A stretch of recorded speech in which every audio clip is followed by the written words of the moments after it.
Hello শিক্ষার্থীরা, কেমন আছো সবাই? আশা করি সবাই ভালো আছে। আজকের অনলাইন ক্লাসে সবাইকে স্বাগত জানাচ্ছি। আমি মোহাম্মদ নজরুল ইসলাম। আজ তোমাদের পদার্থবিজ্ঞান প্রথম পত্রের ষষ্ঠ অধ্যায় নিয়ে আলোচনা করব, যেখানে মহাকর্ষ অভিকর্ষ নিয়ে আলোচনা হয়। আজকে এই অধ্যায়ে আমাদের প্রথম ক্লাস। তো প্রথম ক্লাসে আমরা চ্যাপ্টারটার অধ্যায়টার যে নামকরণ সেগুলো একটু প্রথমে আলোচনা করি। মহাকর্ষ এবং অভিকর্ষ। মহাকর্ষ মহাবিশ্বের দুটি বস্তু পরস্পরকে আকর্ষণ করে। এই আকর্ষণ করাকে বলা হয় মহাকর্ষ। পরস্পর যেই বলে পরস্পরকে আকর্ষণ করে তাকে বলি আমরা মহাকর্ষ বল। আর অভিকর্ষ হচ্ছে মহাবিশ্বের দুটি বস্তুর মাঝে একটি যদি পৃথিবী হয় তখন তাকে আমরা বলি অভিকর্ষ। পৃথিবী এবং তার নিকটস্থ বা উপরস্থ কোনো বস্তুর মাঝে যেই বল কাজ করে সেটি হচ্ছে অভিকর্ষজ বল। আর এই বল কাজ করাকেই আমরা বলি অভিকর্ষ। তাহলে মহাকর্ষ এবং অভিকর্ষের মূল পার্থক্যটা তোমরা নিশ্চয় এতক্ষণে বুঝতে পারছো। এখন আসো আমরা এই অধ্যায়ের ধারাবাহিক যদি কার্যক্রম আলোচনা করি, তাহলে প্রথম যে পার্টটা আমাদের থাকবে আজকের ক্লাসে সেটি হচ্ছে পরন্ত বস্তু।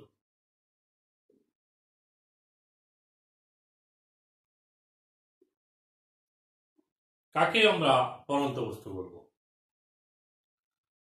একটি বস্তুকে যখন উপর থেকে ছেড়ে দিই তখন পৃথিবীর আকর্ষণে যদি বস্তুটি পতিত হয় অর্থাৎ গতিশীল হয়, নিচে পড়তে থাকে, তখন তাকে আমরা বলি পরন্ত বস্তু। এই পরন্ত বস্তুর গতি সংক্রান্ত গ্যালিলিওর কয়েকটি সূত্র আছে। প্রথম সূত্রটা হচ্ছে বাধাহীন পথে সকল বস্তু সমান সময়ে সমান পথ অতিক্রম করবে। উপর থেকে যখন একটা বস্তু নিচের দিকে নামবে, অন্য একটা বস্তু নিচের দিকে একই সময় মনে করলাম ভূমিতে পড়বে। কোথায়? এখান থেকে ছেড়ে দিলাম, ভূমিতে পড়বে দুটো বস্তু। কথাটা কি ঠিক? যদি ঠিক হয় তাহলে কি আমরা এরকম দেখতে পাই, একটা যদি কটন থাকে, তুলা থাকে ছোট, সেই তুলার আকারের সমায়তনের মনে করলাম আমরা একটা কয়েন নিলাম, দুটোকে একসাথে ছেড়ে দিলাম, দুটো কি সমান সময়ে গিয়ে ভূমিতে পড়বে? নিশ্চয় না। কোনটা আগে পড়বে? কয়েন আগে পড়বে। এখন প্রশ্ন হলো, বাধাহীন পথে সকল বস্তু সমান সময়ে সমান পথ অতিক্রম করবে, তাহলে এই যে পালকের কথা বললাম, কিংবা আমরা কটনের কথা বললাম, তুলার কথা বললাম, একটি ভারী অর্থাৎ অপেক্ষাকৃত ভারী মুদ্রার কথা বললাম, একটা কয়েন কথা বললাম, এইগুলো যে দুটোর ভিতরে একটা আগে পরে একটা পরে পরে আমরা যেটা দেখি, তাহলে সমান সময় করলো কোথায়? হ্যাঁ, এখানে কিন্তু এই সূত্রে বলাই আছে বাধাহীন পথে যদি কোনো বাধা না থাকে, অর্থাৎ পরন্ত বস্তুর ক্ষেত্রে যদি বাধা না থাকে, তো পরন্ত বস্তুর ক্ষেত্রে একটা বস্তু উপর থেকে নিচে পড়তেছে, কে বাধা দিবে তাকে? বাধা কিসের এখানে?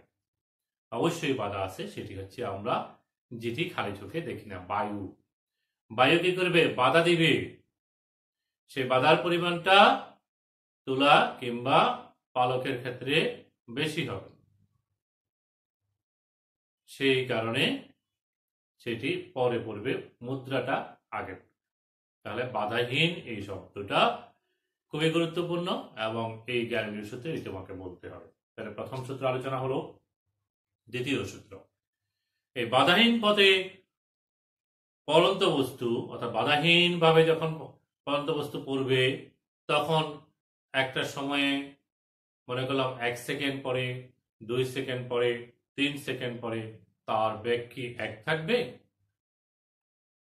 যেহেতু অভিকর্ষ বল কাজ করতেছে, তাহলে কি বেগ এক থাকার কথা? থাকবে না। যেহেতু ফোর্স কাজ করতেছে, গ্র্যাভিটেশনাল ফোর্স কাজ করতেছে, অভিকর্ষজ বল কাজ করতেছে, সেই জন্য আমরা দেখতে পাবো যে সময়ের সাথে সাথে বেগও সমান হারে পরিবর্তন হচ্ছে। আমরা বলি পরন্ত বস্তুর দ্বিতীয় সূত্র আমরা বলি ভি প্রপোর্শনাল টু টি, অর্থাৎ বেগ হচ্ছে সময়ের সমানুপাতিক। যদি আমরা t1 সময়ে প্রাপ্ত বেগ যদি v1 হয়, t2 সময়ে প্রাপ্ত বেগ যদি v2 হয়, তাহলে এখান থেকেই আমরা লিখতে পারবো v প্রপোর্শনাল টু t বা v ইজ ইকুয়াল টু ধ্রুবক ইনটু t বা v by t is equal to ধ্রুবক। এরকম সমানুপাতিক হলে আমরা লিখতে পারি v1 by t1 is equal to v2 by t2 is equal to ধ্রুবক হবে। সরি, এই যে সমীকরণটা আমরা এখন এখানে লিখলাম, এটির সাহায্যে আমরা পরন্ত বস্তুর সূত্র প্রতিপাদন করি। তাছাড়া আমাদের যদি একাধিক সময় থাকে জানা থাকে, তাহলে একটা সময় ব্যাগ জানা থাকে, পরবর্তী সময় ব্যাগ কত হবে সেটিও আমরা এই সমীকরণ থেকে বের করে নিতে পারি। এবার আসলে আমাদের পরের সূত্রটা, অর্থাৎ পরন্ত বস্তুর তৃতীয় সূত্র যাকে বলতেছি, সেটি হচ্ছে বস্তু যখন নিচের দিকে পতিত হবে সকল সময় কি যে কোনো সময় কি যে কোনো দূরত্ব অতিক্রম করবে না, অতিক্রান্ত দূরত্ব হচ্ছে সময়ের বর্গের সমানুপাতিক। বাধাহীনভাবে পরন্ত বস্তুর অতিক্রান্ত দূরত্ব সময়ের বর্গের সমানুপাতিক। তাহলে আমরা লিখতে পারি অতিক্রান্ত দূরত্ব যদি h হয় h proportional to T square. এখানে যদি আমরা বলি একটা বস্তু নিচের দিকে পতিত হচ্ছে, তাহলে এখানে যখন আসবে এই দূরত্বগুলো সময়ের সাথে সম্পর্ক হচ্ছে কি অতিক্রান্ত দূরত্ব সময়ের বর্গের সমানুপাতিক। তাহলে আমরা যদি বলি t1 সময়ে h1 দূরত্ব, t2 সময়ে h2 দূরত্ব যাচ্ছে, তাহলে এখান থেকে আমরা লিখব h1 by t1 square is equal to h2 by t2 square is equal to ধ্রুবক হবে। তাহলে আমরা এই শেষের সূত্রটিও ব্যাখ্যা করলাম। আবার বলি, তোমরা কি পরন্ত বস্তু কাকে বলে এটি তুমি বলতে পারবা? ইনশাআল্লাহ পারবা, কারণ এতক্ষণে আমরা বুঝে গেছি যদি পৃথিবীর আকর্ষণের কারণে কোনো বস্তু নিচের দিকে গতিশীল থাকে, পড়তে থাকে, তখন সেই বস্তুকে আমরা বলি পরন্ত বস্তু। আর গ্যালিলিও পরন্ত বস্তু সংক্রান্ত তিনটি সূত্র বলছেন। প্রথমটা কি, সকল বস্তু বাধাহীন পথে বা বাধাহীনভাবে পরন্ত বস্তু সমান সময়ে সমান পথ অতিক্রম করবে। আর এটা হচ্ছে কি, নির্দিষ্ট সময়ে প্রাপ্ত বেগ সময়ের সমানুপাতিক। নির্দিষ্ট সময় অতিক্রান্ত দূরত্ব সময়ের, নির্দিষ্ট সময়ে অতিক্রান্ত দূরত্ব সময়ের বর্গের সমানুপাতিক। এই তিনটি সূত্র আমরা আলোচনা করলাম, ব্যাখ্যা করলাম। এখন আমরা এই অধ্যায়ের আরেকটি বিষয় গুরুত্বপূর্ণ, অর্থাৎ যে সূত্রটা মূল সূত্র এই অধ্যায়ের, সেটি আমরা আলোচনা করব এখন। সেটি হচ্ছে মহাকর্ষ সূত্র। এই সূত্রটি নিউটন আমাদেরকে জানিয়েছেন। এই সূত্রটা কি? এটি হচ্ছে মহাবিশ্বের দুটি বস্তুর মাঝে পরস্পর যে বল আকর্ষণ করবে, সে আকর্ষণ বলের পরিমাণ কত হবে সেটি আমাদেরকে এই সূত্রের সাহায্যে আমাদেরকে জানান দিয়েছে নিউটন। নিউটন কি বলল? মহাবিশ্বের দুটি বস্তু পরস্পরকে আকর্ষণ করবে, পরস্পরকে আকর্ষণ করবে, একটা আরেকটাকে না, পরস্পরকে আকর্ষণ করবে। দুটো বস্তুই পরস্পরে, এই যে প্রথম বস্তু এটা দ্বিতীয় বস্তুকে, দ্বিতীয় বস্তু প্রথম বস্তুকে। এই বস্তুটার ভর m1, এই বস্তুটার ভর m2, তাদের মধ্যবর্তী দূরত্ব হচ্ছে d। গোলাকার বস্তু কেন্দ্র হবে তার মধ্যবর্তী দূরত্ব। নিউটনের মতে তাদের মাঝে যে বল ক্রিয়া করবে সেই বল হচ্ছে বস্তুদ্বয়ের ভরের গুণফলের সমানুপাতিক। m1 ইন্টু m2 দূরত্বের বর্গের ব্যস্ত অনুপাত, অর্থাৎ d square, f proportional to m1 m2 divided by d square. এইটাকে আমরা সমানুপাতিক চিহ্ন উঠানোর জন্য একটি সমানুপাতিক ধ্রুবক g লিখলাম। এটাকে আমরা বলি গ্র্যাভিটেশনাল কনস্ট্যান্ট। এই সমানুপাতিক ধ্রুবকটা মহাকর্ষীয় ধ্রুবক। এটিকে সার্বজনীন বা বিশ্বজনীন ধ্রুবক বলা হয়। দুটি চার্জিত বস্তুর মাঝে বল ক্রিয়া করে, দুটি মেরুর মাঝে বল ক্রিয়াশীল হয়, ওগুলো কিন্তু মাধ্যমের প্রকৃতির উপর নির্ভর করে। যেমন চুম্বক বল মাধ্যমের চুম্বক প্রবশ্যতার উপর নির্ভর করে, আর স্থির চলিত বল মাধ্যমের ভেদন যোগ্যতার উপর নির্ভর করে। কিন্তু বস্তুর আকারের উপর নির্ভর করে না, এখানে জি এর মানটা সবসময় কোনো কিছুর উপর নির্ভর করে, মাধ্যমের প্রকৃতির উপরও নির্ভর করে না। এই জন্য এটাকে বলা হয় সার্বজনীন বা বিশ্বজনীন মহাকর্ষীয় ধ্রুবক। এই ধ্রুবকের মান হচ্ছে 6.673 into 10 to the power minus 11 newton metre square per kilogram square. মনে রাখবে, এই ধ্রুবকটি তোমাদেরকে মনে রাখতে হবে। এটি আমাদের এই অধ্যায়ে প্রচুর ব্যবহার করি আমরা। গ্র্যাভিটেশনাল ফোর্স এটি একটি বিশাল একটা বিষয়, মহাকর্ষ একটি, সেখানকার অনেক আলোচনা আমাদের আছে। যে আলোচনা অবশ্যই এই ধ্রুবকটি আমাদের মনে রাখতে হবে। তাহলে সেটার মান কত? 6.673 into 10 to the power minus 11 newton metre square per kilogram square. এককটা যেন আমাদের মনে থাকে সেটিও আমরা খেয়াল করব। আচ্ছা, তাহলে আমরা বলছিলাম কি, নিউটন প্রদত্ত সূত্র, দুটো বস্তু পরস্পরকে আকর্ষণ করবে। তাহলে আমরা কি দেখবো এইটাকে টানতেছে ওইটাকে টানতেছে, তার মানে টানাটানি চলতেছে, এরকম দেখতে পাবো না। আমরা কিন্তু একটা নির্দিষ্ট দিকেই একটা বস্তুকে গতিশীলতা দেখবো। আমরা দেখবো যে কি এই বস্তুটি এই দিকে যাচ্ছে, তাহলে তো মনে হচ্ছে দ্বিতীয় বস্তুটাই প্রথম বস্তুকে আকর্ষণ করতেছে। তাহলে প্রথম বস্তু দ্বিতীয় বস্তুকে আকর্ষণ করে কোথায়? যেমন আমরা নিউটনের যে সূত্রের আবিষ্কারের কথা বলি, যে আপেলটা যখন নিচের দিকে পড়তেছে, কোথায়? আপেল নিচের দিকে পড়ে। তো আপেল একটা বস্তু, পৃথিবী একটা বস্তু। তাহলে পৃথিবী যদি আমরা এই বলি, আপেল যদি এটা বলি, এটা যদি আমরা বলি আপেল কাছের থেকে ঝরে পড়তেছে আর এটা নিচের দিকে আসতেছে, আর এটা হচ্ছে পৃথিবী। তো পৃথিবী আপেলকে আকর্ষণ করতেছে, আপেল কি পৃথিবীকে আকর্ষণ করে না? করে। তো তাহলে পৃথিবী কেন আপেলের দিকে যায় না, আপেল কেন পৃথিবীর দিকে আসে? এটার কারণ হচ্ছে এই দুটা বল যখন কাজ করবে, এখানে এটা করবে এটার উপর, এটা করবে এটার উপর। কাজ করবা আপেল পৃথিবীর উপর, পৃথিবী আপেলের উপর। কিন্তু সেখানকার ক্ষেত্রে এই দুটো বলের ক্ষেত্রে পৃথিবীর আকর্ষণ বলটা বেশি হবে, যেহেতু তার ভর বেশি। তার আকর্ষণ বল বেশি হওয়ার কারণে নেট বলটা আমরা নিচের দিকে দেখব। সেই জন্য আমরা দেখবো যে কি পৃথিবী নয়, আপেলের নিচের দিকে নামতেছে। তাহলে এখানে আমাদের চিত্র অনুযায়ী আমরা দেখতে পাচ্ছি এটা ছোট বলের, এটা বেশি। যদি আমরা বলি m1 is less than m2, এটা ছোট এটা বেশি বলের, তাহলে আমরা বলতে পারবো যে কি এটা এদিকে আকর্ষণ বলটা এদিকে অনুভব করছে। আকর্ষণ বলটা কোন দিকে হচ্ছে? আকর্ষণ বলটা এদিকে হচ্ছে। আমরা নিউটনের সূত্র ব্যাখ্যার সময় সাধারণত এটি দেখাই না। এটা দেখাতে হলে আমাকে ব্যাখ্যা করতে হবে কোনটার ভর বেশি।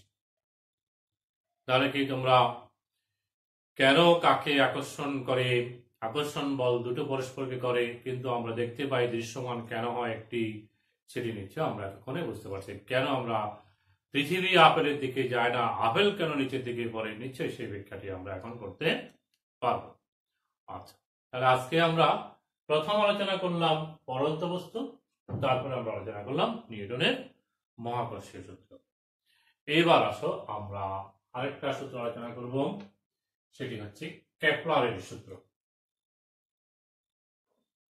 পূর্ববর্তী যে দুটা পড়া তোমাদেরকে এখন পড়ালাম, সেটির সম্পর্কে তোমরা এর নিচের ক্লাসে অর্থাৎ দশম শ্রেণীতে এটা পড়ে আসছো।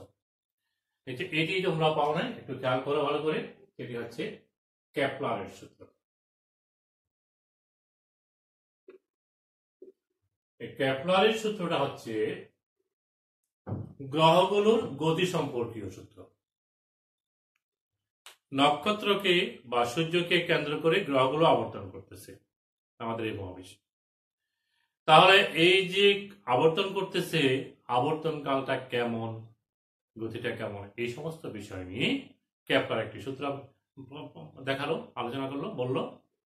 সেটি হচ্ছে আমাদের কেপলারের সূত্র। কেপলার প্রদত্ত সূত্র, প্রথম সূত্রটি হচ্ছে কক্ষপথের সূত্র। কক্ষপথের সূত্র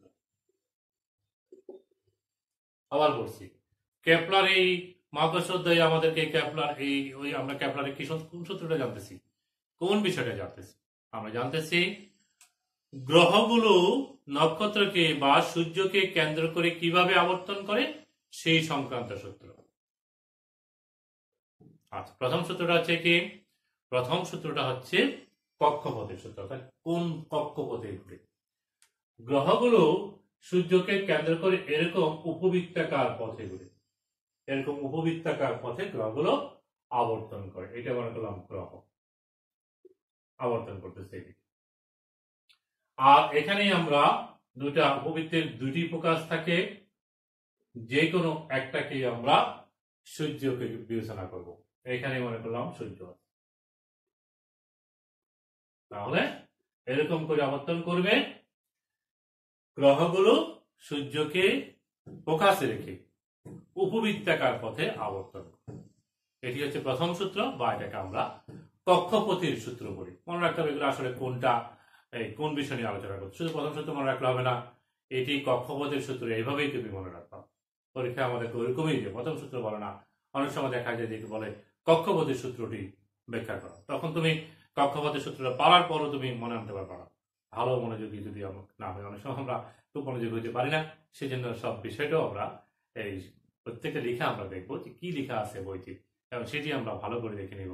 ইংরেজিতে যে ভাষণ লেখা আছে, ইংরেজিতে যেটা লেখা আছে, প্রতিশব্দ যেটা লেখা আছে, ইংরেজিতে প্রতিশব্দ যেটা লেখা আছে, সেটিও আমরা ভালো করে দেখবো। আর তার জন্য অনেক সহজ হয়ে যায়, বোধগম্য হয়ে যায় ইংরেজি প্রতিশব্দটা যখন আমরা পারি, আমরা যখন জানি। দেখা যায় যে বাংলা যে প্রতিশব্দটা হয়, অনেক সময় পরিভাষাগত কারণে অনেক কঠিন শব্দ আমরা পেয়ে থাকি। সেজন্য তোমরা বাংলার সাথে সাথে ইংরেজিতে যে পরিভাষাটা আছে সেটিও তোমরা প্রত্যেকটা বিষয়ের জন্য মুখস্থ করে নেবা। তাহলে আমরা পাচ্ছি কি, একটি উপবৃত্তের দুটি ফোকাস থাকে, যে কোনো একটাকে সূর্যকে ধরে নিব আমরা, তাহলে আর গ্রহগুলো উপবৃত্তাকার পথে আবর্তন করবে। এবার আসো আমাদের দ্বিতীয় সূত্র। দ্বিতীয় সূত্রটা হচ্ছে ক্ষেত্রফলের সূত্র। এটাকে আমরা বলি ক্ষেত্রফলের সূত্র। অর্থাৎ গ্রহ এবং সূর্যের সংযোগ রেখা, এটি হচ্ছে সংযোগ রেখা। সমান সময়ে সমান ক্ষেত্রফল অতিক্রম করবে। গ্রহ এবং সূর্যের সংযোগ রেখা সমান সময়ে সমান ক্ষেত্রফল অতিক্রম করবে। যেমন ধরো এটি হচ্ছে গ্রহ, এখানে এই অবস্থানে আছে, এ থেকে এইখানে গেল, বি অবস্থানে গেল, টি সময় গ্রহটা এখান থেকে এখানে গেল। তাহলে আমরা বলবো এই জায়গা থেকে এখানে গেছে, অর্থাৎ সংযোগ রেখাটা এইটুকু ক্ষেত্রফল, অর্থাৎ সংযোগ রেখাটি এই ক্ষেত্রফলটি আমার এখানে আঁকা দেখে, যেটা টানা দেখা, এই অংশটাই অতিক্রম করলো। এ থেকে বিতে গেল টি সময়। তাহলে এইদিকে যদি আমরা দেখি, ঠিক সেই সময়ে গ্রহটা তো আসতেছে এখানে, সি থেকে ডিতে আসলো, তাও আমার সেম সময়, এটা আর এটা একই সময়। তাহলে এখানে যে ক্ষেত্রফলটা সংযোগ রেখা অতিক্রম করবে, এই ক্ষেত্রফল এবং এই ক্ষেত্রফল দুটি পরস্পর সমান হবে। দ্বিতীয় সূত্রকে আবার বলছি, গ্রহ এবং সূর্যের সংযোগ রেখা সমান সময়ে সমান ক্ষেত্রফল অতিক্রম করবে। তাহলে এ থেকে বিতে গেল এই ক্ষেত্রফলটা, সি থেকে ডিতে গেল এই ক্ষেত্রফল পেলাম। এই দুটো ক্ষেত্রফল সমান হবে যদি টাইমটা সমান হয়ে থাকে। সময় যদি সমান হয় তাহলে এই ক্ষেত্রফল আর এই ক্ষেত্রফল সমান হবে। বুঝা গেছে? আচ্ছা, এবার আসো আমাদের এটা যে ঘুরতেছে তার আবর্তনকাল বিষয়টা নিয়ে একটু সূত্র। আবর্তনকালের সূত্র। যদি বৃত্তাকার বা বৃত্তাকার পথে একবার ঘুরে আসে কোনো বস্তুকণা কিংবা গ্রহ, তাকে বলে তার আবর্তনকাল। আবর্তনকালের বর্গ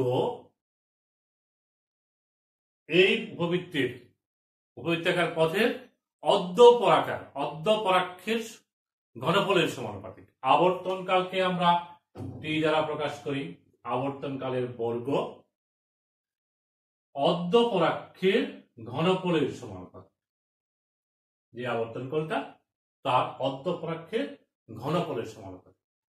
অর্ধপরাক্ষ, পরাক্ষ হচ্ছে কি, এই দুটো যে ফোকাস আছে, এই ফোকাস দুটোকে যদি আমরা সংযোগ করে দিই, তাহলে যে রেখাটা পেলাম এই থেকে এই পর্যন্ত, এটি হচ্ছে পরাক্ষ, এই থেকে এই পর্যন্ত। অর্থাৎ উপবৃত্তের বৃহৎ পার্থক্য বিশিষ্ট দুটো বিন্দু, এই বিন্দু এই বিন্দু না, এই বিন্দু এই বিন্দু এই বিন্দু সংযোগ করলে তথা ফোকাসের ভিতর দিয়ে আমরা যে একটি রেখা টানি, যে ব্যাসটা আমরা পাবো সেটি হচ্ছে পরাক্ষ, তার অর্ধেক হচ্ছে অর্ধপরাক্ষ। বোঝা গেছে তাহলে অর্ধপরাক্ষটা কি?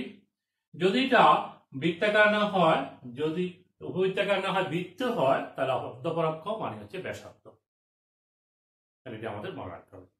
আচ্ছা, এই সম্পর্কে আর একটু সহজভাবে বলি। আমাদের কোন কোন এডিশনে কোন কোন বইতে এটা আছে, সেটা হচ্ছে কি আবর্তনকালের বর্গ গড় দূরত্বের ঘনফলের সমানুপাতিক। ক্যালকুলেশন করলে কাছাকাছি হয় সেটি বলতে পারবো।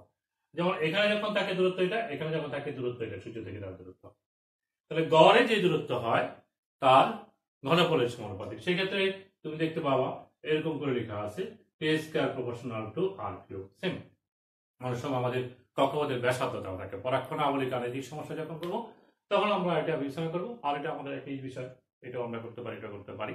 তাহলে এটাই মূল সূত্র। মূল সূত্র হচ্ছে এটা। আবার আমি বলছি, কোন এডিশন কিংবা কোনো বইতে তুমি এই আর দেখতে পাবা, সেখানে বলবে গড় দূরত্বের ঘনফলের সমানুপাতিক, সেটিও সঠিক। যদি তোমাদেরকে জানা যায়। আচ্ছা, বিভিন্ন গ্রহ বিভিন্ন কক্ষপথ আবর্তন করে, তাহলে তাদের অর্ধপরাক্ষ ভিন্ন ভিন্ন। তখন আমরা লিখতে পারবো T1 square divided by A1 cube is equal to T2 square divided by A2 cube is equal to সবসময় কি হবে? ধ্রুবক হবে। এইভাবে আমরা অর্ধপরাক্ষ জানি, যদি জানি তাহলে একটা গ্রহের আবর্তনকাল জানলে অন্য গ্রহের আবর্তনকালও জানতে সক্ষম হব। তো এখন আমরা তাহলে কি আলোচনা করলাম? কেপলারের সূত্র, অর্থাৎ গ্রহগুলোর গতি সম্পর্কিত সূত্র। তিনটে সূত্র: কক্ষপথের সূত্র, ক্ষেত্রফলের সূত্র, আবর্তনকালের সূত্র। এই তিনটি সূত্র তোমরা ভালো করে খেয়াল করবা। আমরা গাণিতিক সমস্যা কিংবা আমাদের সৃজনশীল প্রশ্ন, এমসিকিউ প্রশ্ন যখন থাকবে, এখান থেকেও প্রশ্ন থাকতে পারে। তো আমরা প্রথম বললাম আজকে কি, আজকের আমাদের ক্লাসে ছিল প্রথম যে পঠিত বিষয় ছিল সেটি হচ্ছে পড়ন্ত বস্তু, পড়ন্ত বস্তুর সূত্র, ক্যালোরির প্রদত্ত সূত্রগুলো, মহাকর্ষ, অভিকর্ষ, নিউটনের মহাকর্ষ সূত্র, তারপরে ছিল কেপলারের সূত্র। তো এই পড়াগুলো তোমরা একটু ভালো করে দেখে নেবা।